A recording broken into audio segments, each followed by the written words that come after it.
want to actually start with Scotland. I want to start with what's going on in Gaza, because what we've seen take place over the last number of decades, as has been pointed out, but over the last number of weeks, has been tantamount to war crimes.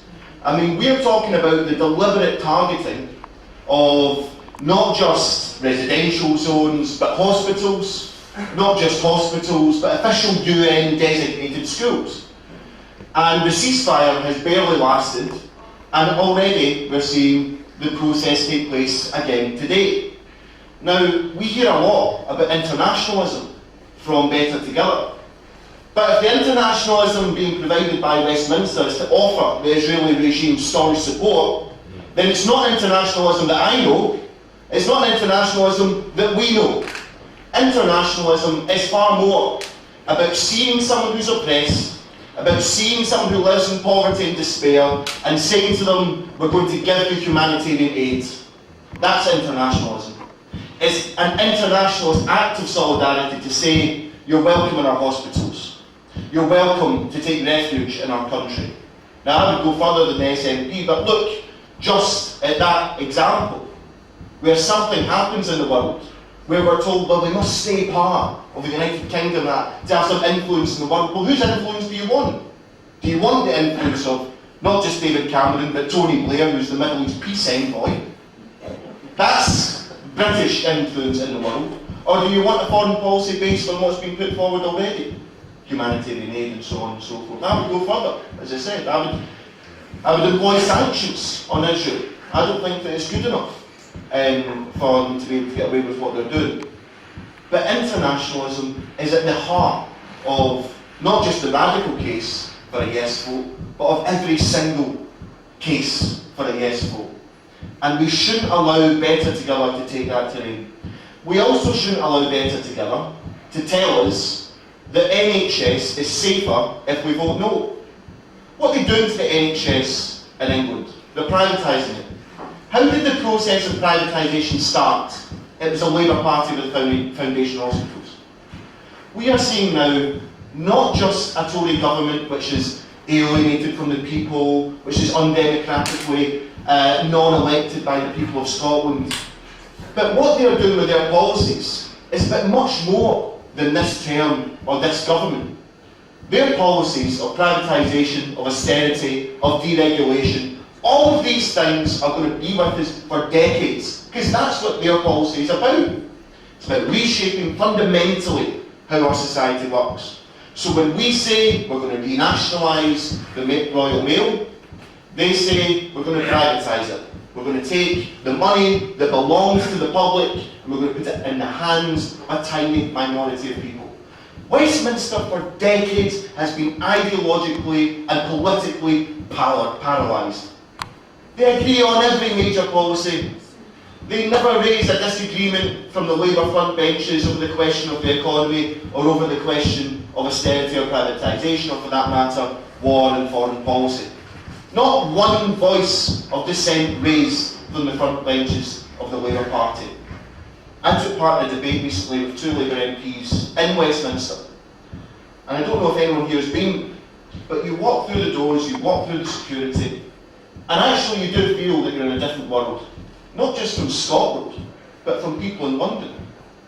You look at the East End of London, you look at the fact that there is a standards of living crisis, not just in places in Scotland and the north of England, but in London as well, and you begin to realise the profound political, economic crisis of legitimacy that is being faced now by every major British institution.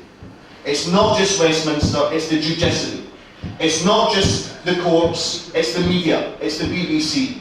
Every single major institution of British democracy, every institution of British economy is now undergoing a massive, historic crisis of legitimacy. And doesn't that stench of corruption that comes from Westminster now just make us feel so sick that really, when it boils down to it, when we're having arguments with people, the question is this on September the 18th.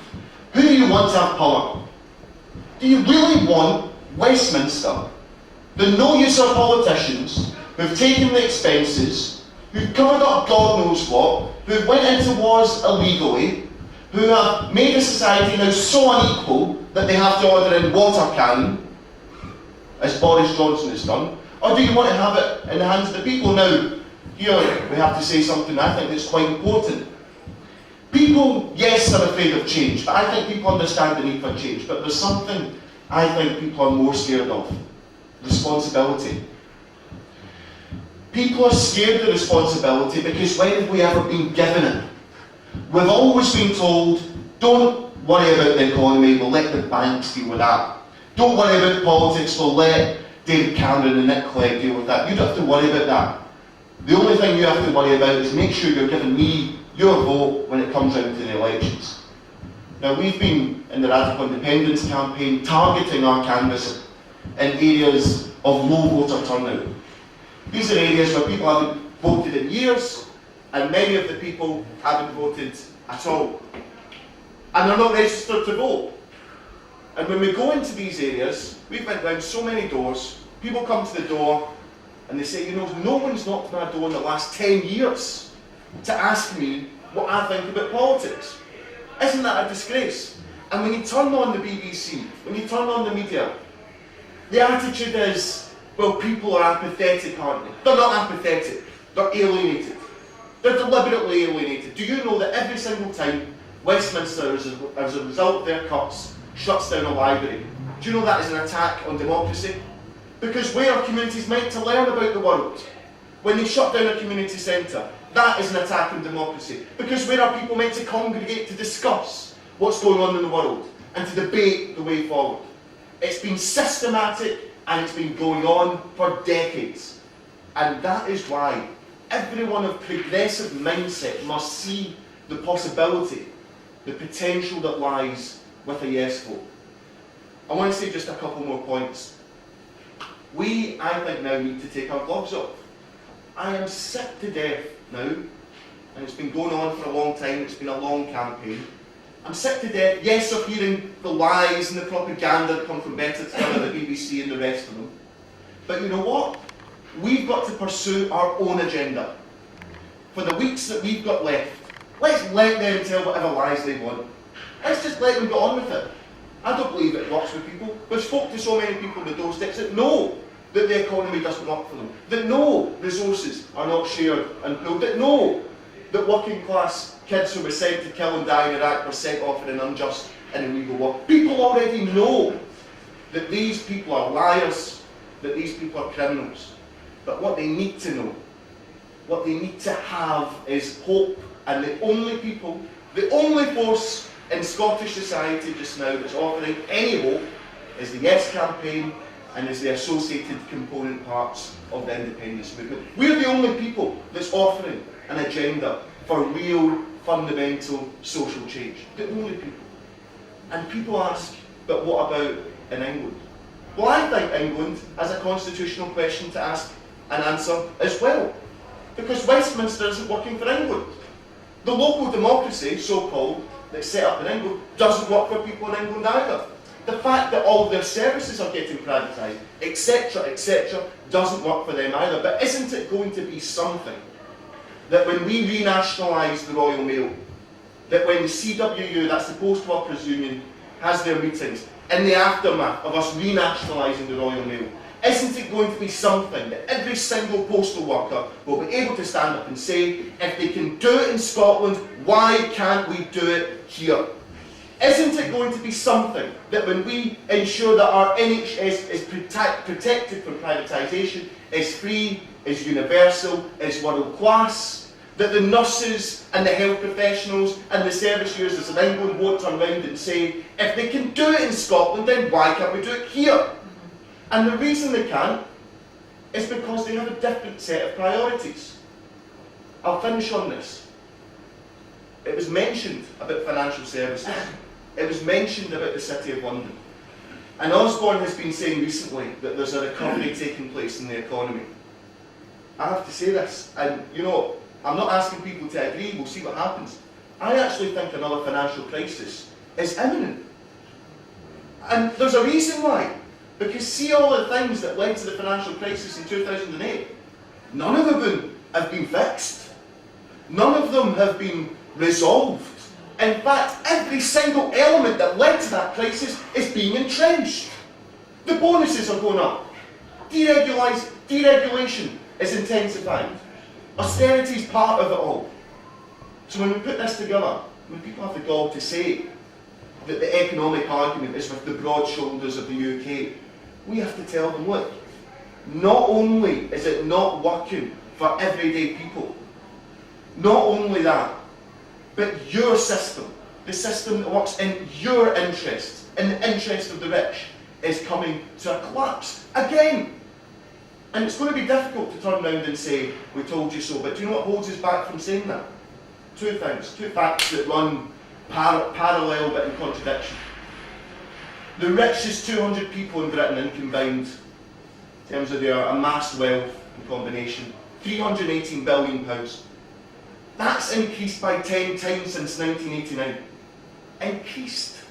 And in the last year alone, the wealth of the top 200 richest individuals has increased by 15%.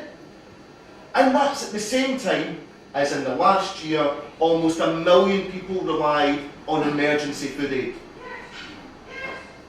Now, when you think about this, and you put it all together, and you start to imagine what sort of world and what sort of society we're moving towards if we vote no, we don't take this opportunity, we are going to see the combination of not just the sorts of things that's been outlined tonight and that I've tried to outline in this talk, but we are going to see a fizzling out of all of the great momentum that's been built up throughout this campaign.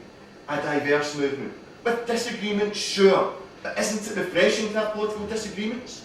Isn't it refreshing not to have everyone just driving for the centre ground, hoping that they'll win all the votes? Good that we have disagreements, but good also that we're diverse. Isn't it amazing that right across the country meetings like this are taking place? The tradition of the public meeting being brought back, undercutting the propaganda that comes from the media. Isn't it amazing the number of people who didn't know each other a year or 2 years ago and who now are best of friends in their campaigning efforts? And isn't it also something that for the first time in so long we are beginning to see the re-emergence of radical left-wing ideas taking place in society? Because I think that's what we need. I think what a left-wing ideal starts with is it starts with what's best for the majority of the people. I think left-wing ideals are democratic ideals. Isn't it amazing that all of this stuff is happening in our country? And, you know, I'm mixed race. I'm half Pakistani, and my mum was born in Scotland. And I want to say this, and I say this every single time I speak. It's an absolute privilege, and it's an honour to be part of a movement which is so big and so broad and has so many meetings, and yet I've never heard Scottish jobs for Scottish workers. I've never heard it. I've never heard anything to do with immigrants go home. I've never heard anything, this isn't your country, why are you talking about independence? Never heard one bit of it. It was Gordon Brown who said British jobs for British workers. It was the British state, it was the British establishment as an attempt to rationalise the decline in living standards who says, don't blame us, blame the immigrants. These are the people who are driving that agenda. So we've got so much going in this movement, and in these last few weeks, we must make it count. We must make it sure absolutely every fibre of our being is spent as far as we possibly can on winning yes votes and on promoting our own agenda. We will defeat the lies of Better Together by promoting our own agenda. We will defeat their lies about the economy by exposing what's happening in Britain and by providing an alternative. That's the way we'll do it. And very, very lastly, we're organising a national mass canvass. People might have seen that we do mass canvasses where we go into areas and we get loads of people there and we try and organise for August the 6th. That's the day after, the evening after rather, Alex Sanders debates Alistair Darling. And we want to do it on that day for two reasons, and we'd love for everyone to be involved. We want to do it, first of all, because we think that lots and lots of people will be tuning into that debate. And so we want to capture that moment where there will be extended numbers of people who are involved in discussing the independence question.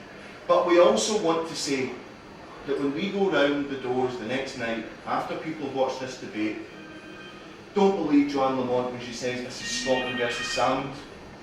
Don't believe the Labour Party when they try to tell us that the only people that are involved in this campaign aren't even just the SNP, but really is Alex Salmond and Nicola Sturgeon. We are going to mobilise hundreds, if not thousands of people on that night.